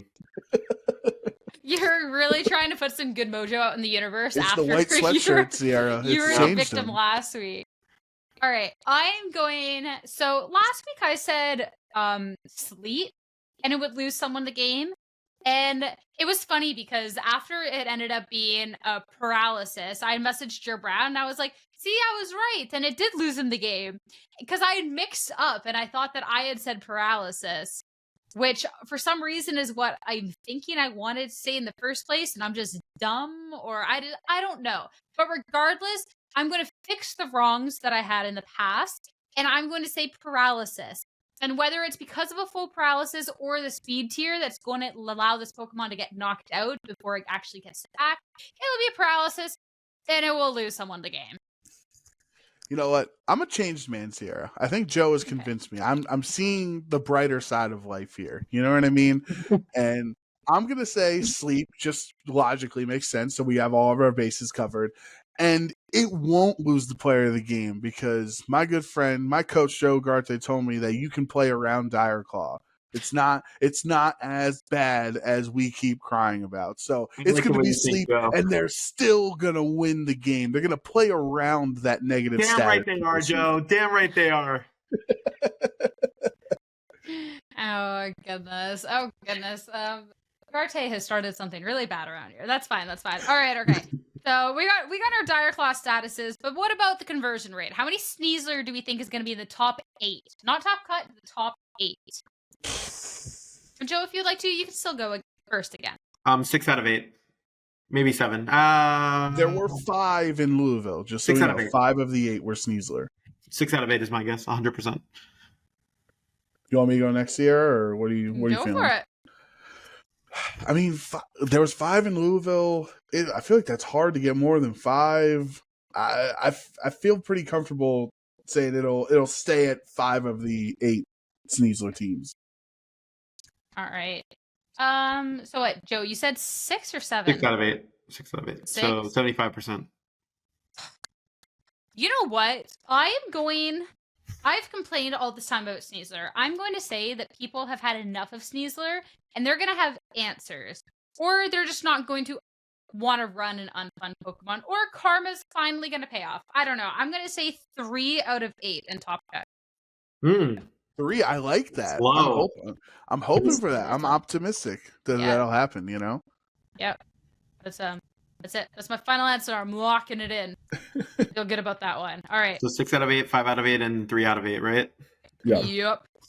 All right. So since we're talking about the top 8, something that has been happening in this format a lot, obviously, since we do not have Fluttermane anymore, is we're seeing a lot more Dragon-type Pokemon pop up. So despite the fact that Garchomp we've been talking about for the usage-wise is the highest, or I believe the highest, if I'm remembering correctly, when we're looking back at the top 8, it was actually tied with Dragapult, I believe, for having the most amount of representation. It's 2 apiece.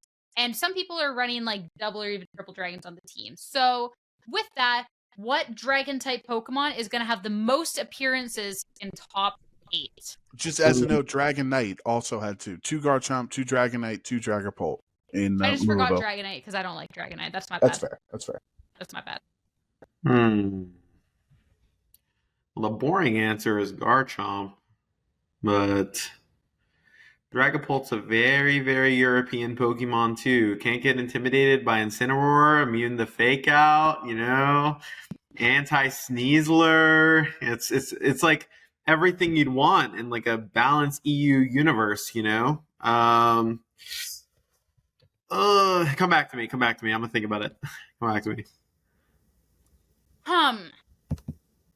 Well, like, I was gonna pick whatever of D-Knight or Dragapult. You didn't. But if you're not going to pick, I'm gonna say Dragapult. I think... Actually, no. I'm gonna take it back because Dragapult... No. I'm thinking out loud. She didn't put the pen down. I didn't put... It's like in chess. I didn't put the piece fully... I didn't pick my fingers off the piece. I'll take Dragonite. Okay, that's fine. I don't want Dragonite. I'm going to say Garchomp because I think when Dragapult is strongest, it's when it's paired with Sneasler. And if I think that Sneasler is going to have a worse representation, therefore, by the same logic, I have to think Dragapult has a lower one. So I'm going to say Garchomp. I think Garchomp will have 3, but I think it'll be the highest represented. I think everyone else, if they have anything, will have 2.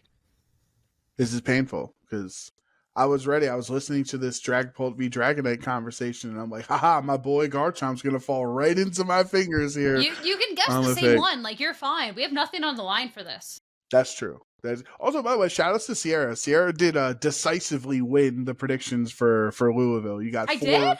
Yeah, you got 4 right. James got 2 right, and I got a fat 0. I am so Oh my goodness, Joe. Yeah.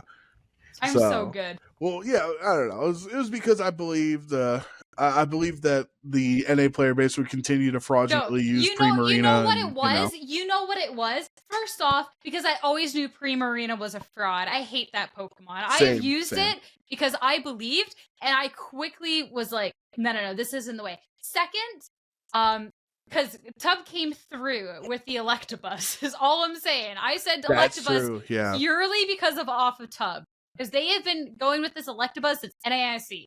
And sure enough, they came through. So, thank you, my justification for 32% Primarina or whatever in day 2 wasn't that I think it should be 32. It's my lack of faith in the player base who continues to use Fraud Arena, which I called it on broadcast, which it's no raging or roaring mid like Sierra got to say, but I like the Fraud Arena. So I just thought people were going to continue using it, but finally, I guess people are when day 1 it was really high usage, but maybe we'll see what happens over in Europe. But I'll since we have nothing on the line, I do think it will be Garchomp. I mean, it did have 24% day 1. I saw the tweet you posted that like we didn't believe in our boy, and what's funny is like we did believe in our boy because in Europe he was so low on day 1 that like we raised Garchomp like a significant percent and it still wasn't enough. So like we all thought Garchomp was going to be on the rise, and he was on the rise even more than we thought he was going to be. Wait, I have a question. So this is not predicting the top dragon in usage. This is predicting the top dragon in cut, right? Top eight specifically. Top 8. Okay. So then I stick with Dragonite. I thought for a second I was like doubting myself. I'm like, wait, are we talking about usage? Because I'm like, I'm definitely throwing by saying Dragonite if that's the case. No. In top 8, because with usage, easy Garchomp. So yep. All right, Joe Brown also Garchomp. Okay, so the next one. So when we talk about the Wolf effect, when Wolf brings an unconventional Pokemon but pops off with it, we normally get to see more people using the team, and that amount varies depending on what the team looks like, because some of the teams look a little bit more easier to pick up, or there's core concepts of the team that might be a little bit more intriguing to people. I think the Yanmega, especially with how he was describing it in the interview, was I wanted a tailwind setter that was fast, and after 1 protect and 1 speed boost, you actually are the fastest thing. I think there was a lot of reasonings to why we can see other people pick up Yanmega. That whole spiel aside, what is going to be the highest placing Yanmega placement in Lille? It's a tough call because it's like, is Yanmega good because it's Yanmega, or is Yanmega good because Wolf and Yotam are cracked? You know what I mean? Yeah. So we're saying like the top placement of Yanmega, like we just have to predict where it is? Yeah. And you have a range. You don't have to say like 19th if you know what I mean? 128. You don't think anybody top 64 well, or I higher think he's going for it? the numbers. Is so realistically like you have 64. Okay, so are we giving? Hold on, Sierra, because we've never actually had anyone guess this high of a number before. So are we genuinely giving him 65 through 128, or like does it have to be over 100 for him to say 128? No. What I'm going to say, which I think this is fair, is we're going to do a straight up number. Pick a placement. And whoever is closest to their placement. That's the hardest. Yes, whoever is closest to their placement wins it. Yeah, because Joe's trying to be a scummer over here. He wants 65 numbers in his range. Joe's smart, but we're onto his game.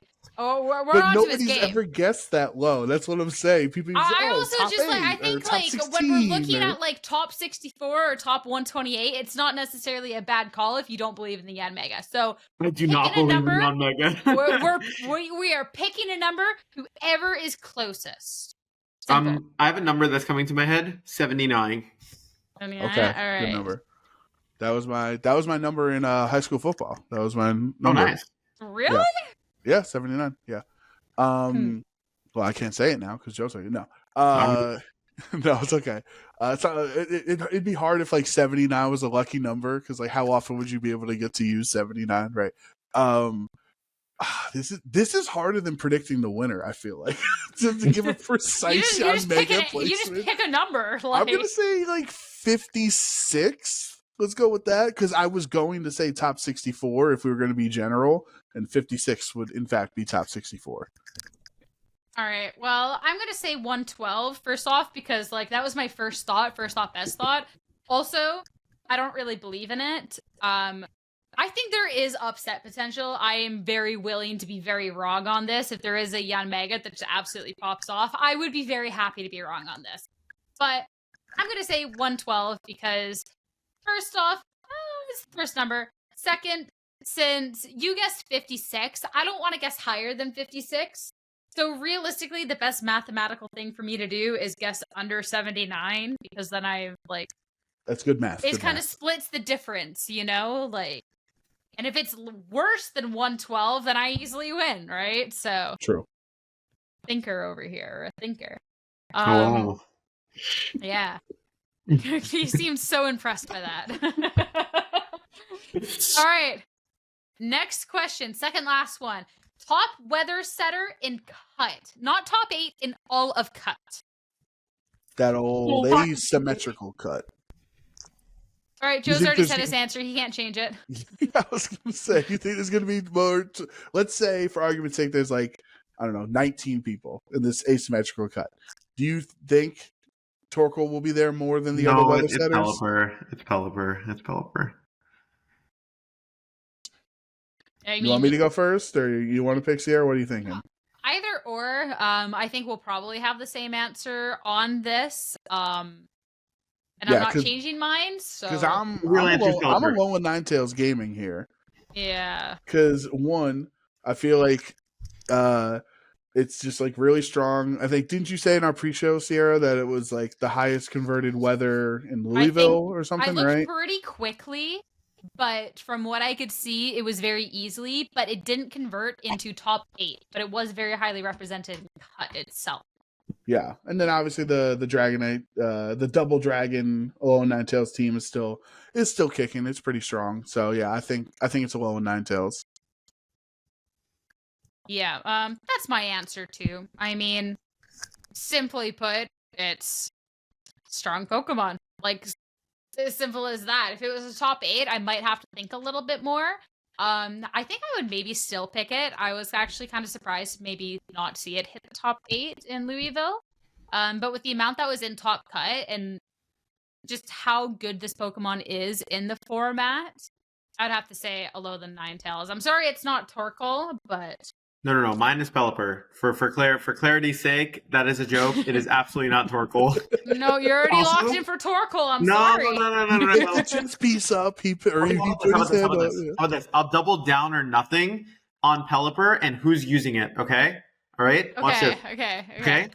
It's Riley Factura's 6. Okay.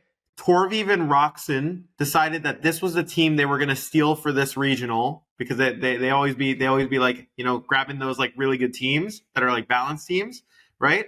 And one of those two is going to be the top placing Pelipper. Okay. All right. I like the confidence. All right. Well, you already are calling out who's going to be taking the team and who's going to be the high in place for it. The last question, who is going to win the Lille Regionals? I'm ready whenever. Go for it. We'll Marco Fierro, my guy. That's what I was going to say. Marco Fierro, my guy. I believe in him 100%. No one else. I don't know. I mean, I don't know the roster over there because, you know, I don't know if every player goes to every event, you know, like, so my instincts on who I want to say, like, I don't know if they're playing or not. You know what I mean? I mean, we've never gotten this question right, so it's like. But imagine if it doesn't. Sierra. It almost could have been. I'm about to get it right. Almost could have been. All right, you want to go first? You want me? What are you thinking? Go for it. I'm still thinking. All right. Well, I don't know if Edu is going, but if he is going, I feel like that's a safe bet. Eduardo Cunha is my choice.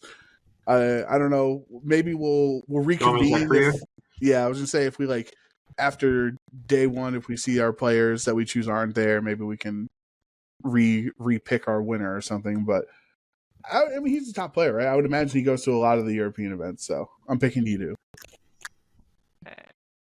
I'm thinking.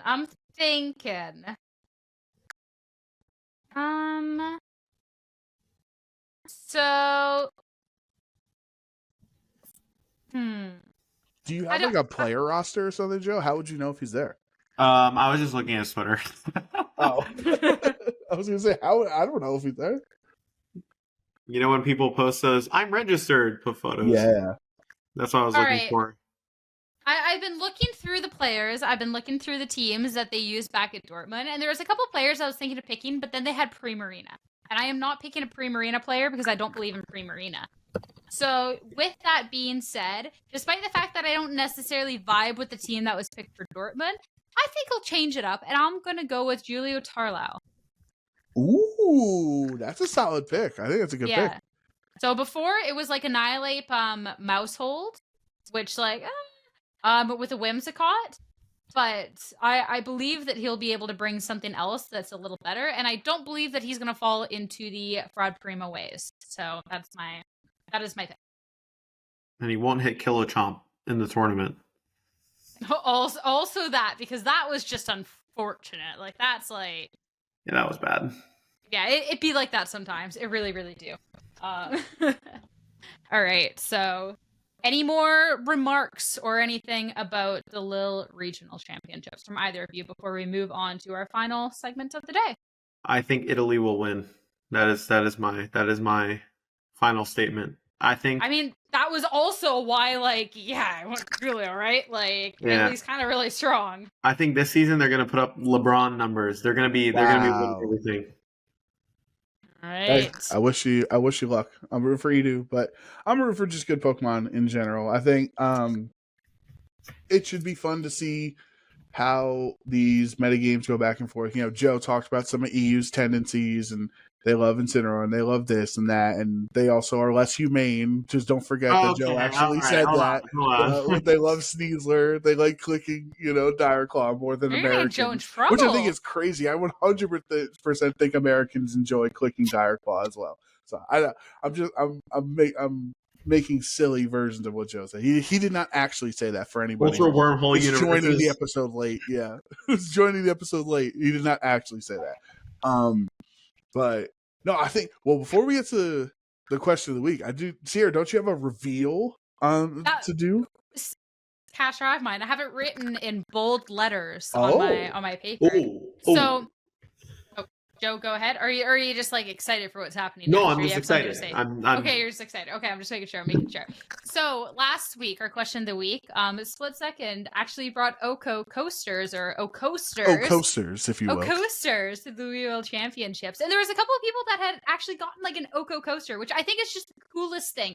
First off, for Split Second to make them in that first place, and for people to be so excited to receive something that is like OHKO branded. So like. First off, like, thank you. That's absolutely amazing. Our question last week, Split Second had said that they had made a couple of them for me and Joe Brown and had special Pokemon on them. And they also did one for Joe, which had a seal on it, which is super cute. Good luck charm because he got second. Joe Brown, what 3 Pokemon? Because we had to guess which 3 Pokemon won ours. Which 3 did you end up getting? There were a lot of good guesses. We ended up getting 5 of the 6 correct of you and I on the question of the week. Other people seeing in Discord and YouTube comments, somebody guessed Ogerpon Cornerstone, somebody guessed Ceruledge, somebody guessed some Tyranitar as well. But my 3 were Keldeo, Armarouge, and that was the 2 we got right. And the third was Mega Lucario. And I was like, oh, that's right. I do love Lucario. And so I was talking with Split Second, and he was like, oh, Tyranitar makes sense, but I know you like Lucario too. So I was totally cool with my 3. I wish I asked you second now, because now I know that like mine were right because you spoiled the 5 out of 6. Also, a Slitherwing card in here. Anyone who's like a Spotify listener, or even if you're on YouTube but only listening, first off, I have a wood holder for them. It's not even just the coasters. I have a wood holder for my coasters, which is so massively cool. There's a little Slitherwing card in front, a hollow one too. This Slitherwing actually won Louisville in the TCG Masters division, by the way. You know, like all of those memes, and it's like the fish failing at what it does because it's put in like above ground, situation it's not used to. That's Slitherwing. VGC, he's not thriving. TCG, regional champion, just saying. There you go. But yeah, I get to see these coasters. Split Second had actually given Joe a bag to be bringing to me, which was so thoughtful. So there's the OHKO branded one, which is so cool. These are so well made. Everyone was jealous backstage when I walked back there with our O coasters. As they should be. So I know which Pokemon are on mine because Joe Brown spoiled it. We get to see the Slitherwing first. We get to see the boy. I do love Slitherwing so much.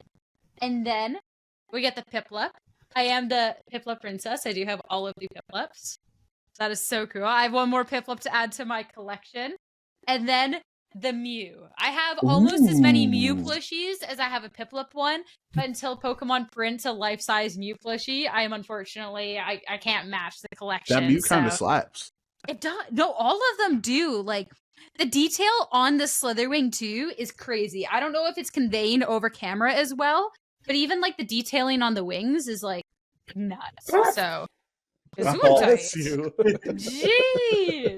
But no, like, thank you so much. Like, since Joe had, like, sent me a picture of, like, the bag with these in them, like, I didn't even know they came in a holder, but I was thinking about how I could, like, display these, like, even doing, like, the double-sided tape and, like, putting them on my wall or something so I could see. So I think that's what I'm going to do with them, because I would hate to actually use them as a coaster and, like, wreck them. If anyone has good ideas, like, let me know. So that was our question of the week last week, and that was actually just, like, the coolest thing. So absolutely, thank you so much. And then getting into the question of this week, we do have a very, very good question. Let me pull up the Discord, because I never do that on time, and my Discord wants to be a little buggy at the moment. This question coming out from Pluto. A lot of characters in the anime have their ace Pokemon and then a little guy TM who just kind of hangs out with them. Think like Misty with Starmie and the Togepi. What would be your ace Pokemon, and who would be your little guy TM? Should I go first here? We'll let you go first. You're the guest. All right. So ace, of course, got to be King Gambit. You know, that guy, reliable. He's kind of just a goat. And then Spheal as a little cute TM Pokemon. I love Spheal. It's a little guy. Spheal's literally like my favorite Pokemon. So. I didn't know Luca Traeger was in the call with us, because that's the King Gambit guy. You know what I mean? Okay, all right. I'm just saying, if you look at the look at the CP earnings on Limitless VGC, where you earn Billa points for your online performances. Okay, I'm just saying JoeUX9 is at the top of King Gambit on the standings. So I'm just saying. And you did win a regional with it, where Luca, I think, has only made the finals with it, right? In a regional. Yep. Wow. All right, it's hater hour here on OHKO, I understand. Okay. I mean, yeah, it's funny because, like, when people, I think when people think of, like, Joe, they think of Yveltal, they think of the King Gambit, they think of all these big bad Pokemon. I mean, Joe Brown, you're even talking about backstage, there was comments about, like, Joe and, like, Black Hoodie versus Joe and like a White Hoodie, you know, like Joe versus Light Joe. So to hear Spheal out of all Pokemon, I always think is like really funny. So why do you love Spheal? Like, he's just round, he's really cute, he's huggable, you know. I just like if in real life, like, I could own a pet, I would want it to be round, cute, huggable, you know, like make me laugh because it looks goofy, and like, I don't know, I just think like Spheal does all those things. Also, he's like a sleeper threat. Like, if a robber came in, I would just spam Sheer Cold on them from my Spheal, and they wouldn't expect anything. They look at that Spheal, they'd be like, there's a 2 in 3 chance you get murdered because that move's not the most accurate. Yeah, well, great odds. Like, just throw it outside and then just hide behind the door. You know, like, what are you gonna do? Like, other people, they could have like Draco Meteor try to save them from criminals, but Joe's like, Sheer Cold, help me. Yeah. All right, I'll go second here. Okay. So I guess like my little guy is easier than my ace, because like I have so many, you know, top, like, when I say top, I mean like high BST or like strong offensive Pokemon, and it's hard to choose one, because I love Lucario for a long time, but then Keldeo is my favorite Pokemon. But like, is Keldeo my ace? I mean, I use it in a lot of draft leagues, and I was using like Combine Sweeper with Keldeo. But I think the war we're in now, I would say it's probably Armarouge would be my ace at this point. Because I'm most connected to it. And then my little guy, which is he's my favorite little guy since he came out in Gen 5, is Emolga. Ever since Emolga, like, it was a Pikachu that was immune to Earthquake, and I just fell in love with it. You know what I mean? Like, so I could even swap my Armarouge who's weak to Earthquake. I could swap my little guy in the back in the middle of the fight too. There's type synergy there. The little guy can pop off. You can be the next Sage in Park. Thought out the whole team. What, bro? What did you just say? What about the whole team? He said, no, I thought out the whole team already. He's like thinking of the team composition, Okay. I thought you were like asking him. I am an ace trainer. Now tell me about like this whole 6 Pokemon you would have and everything else. Emolga's a good little guy, and I would have clowned you if you said Keldeo because mythical or legendary or whatever. Right. So good answers there. For myself, I had to think about this a little bit, and I think my answer is a smidge unconventional, but I also think it makes sense. So I think my ace would have to be Talonflame. So despite the fact that I was insulted when he said this, I do think if I was a Pokemon trainer, I probably would be more of a flying type. And when I was younger, I thought it would be a fire type. So Talonflame makes sense, and I love Fletchling. It's one of my top favorite Pokemon, and I love birds in general. I haven't bought a book on bird watching because there's so many birds outside my window, and I like look and like try and figure out what birds they are. So this is true. Yes. So it has to be a bird Pokemon. So with that, I have to say my ace is Talonflame. People that are like, oh, but Sierra and Slitherwing, might be surprised to hear that it's not Slitherwing for the ace. But I also, I'm not a bug type gym leader, and I'm not a fighting type gym leader. And with those being the types, I think that kind of makes things a little difficult. So then with that, I'd actually have to say that I think Slitherwing would be my little guy. Because he wouldn't fit in with the rest of the comp, right? Hold on, we need a Pokedex entry here on the size of Slitherwing. I don't know if he can fit his little guy. Yeah, I know. I think it's a pretty tall Pokemon. Yeah. But Misty also had the Starmie, sometimes the Starmie Pokemon only goes up to bigger. your kneecap. Team Rocket had Wobbuffet, which Misty's is as high little as guy. them. Well, Wobbuffet, if you didn't know, is just the little black thing on the back, and the blue thing is his defense. So Wobbuffet is a little guy. It's all of it together. But I wouldn't be throwing Slitherwing out in battle because unfortunately he's not a little guy. He's not Spheal. No, he's but not Emolga. That's what it would be, and then it would be funny. I thought you would have said Slitherwing is your big guy, and then Fletchling is your tiny guy, or Piplup. Mm-hmm. Because I think when you're battling and you go out through your adventure, the Fletchling is the Pokemon I'd grow along with, and that would evolve to this big bad Talonflame that's the ace, and then the Slitherwing's oh man, you don't fit in with the rest of the team, but you're cute and you're huggable, and it's the same thing that you're talking about with the Spheal, is you just want this cute huggable Pokemon, and that's Slitherwing. He's just a cute, huggable Pokemon. It just so happens that he's 6 foot tall. I literally think Sierra's choosing Slitherwing as the little guy just so she doesn't have to constantly be giving out badges from losing because Slitherwing is her ace. Oh. But I also I'm not a bug or a fighting type gym leader. I don't know. You Terra the Slitherwing. Yeah, you could be a fighting type or a fire gym leader and Terra Fire Slitherwing. I have been thinking about this since we decided that this was going to be the question of the week, and I determined if I was thinking about can I pick a Pokemon that's humongous to be a little guy, but I think that is exactly how it would be, and I am not going to take any.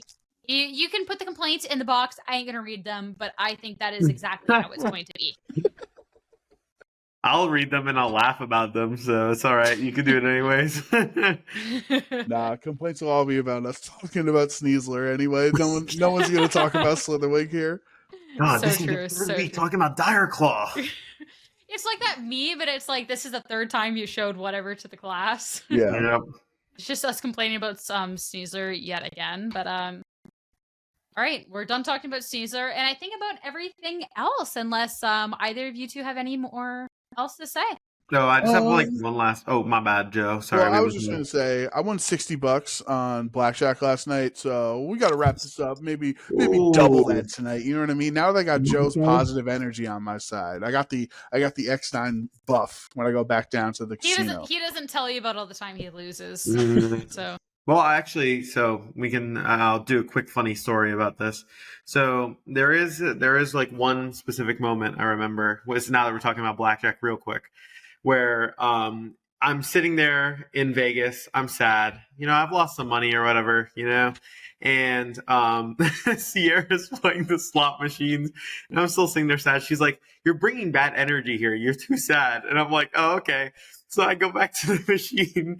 I pull out more money. By the way, guys, it's not advocating for you to do the same if you've lost. It's okay to take your losses and leave.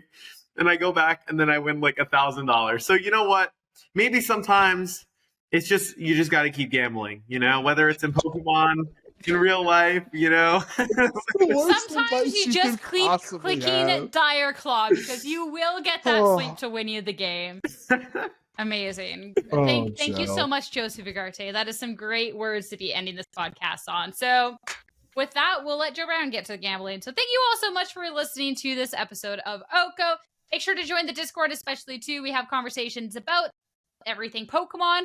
People are helping each other out with that shiny Meloetta that you have to have all the Pokemon for, which seems like a pain, but I definitely have to get it. And it's just a great place to be. So make sure to be joining that. Check us out on our socials and make sure to be following on whatever podcast platform you at. Thank you so much for listening. If you got to this point, Joe, thank you so much for joining us.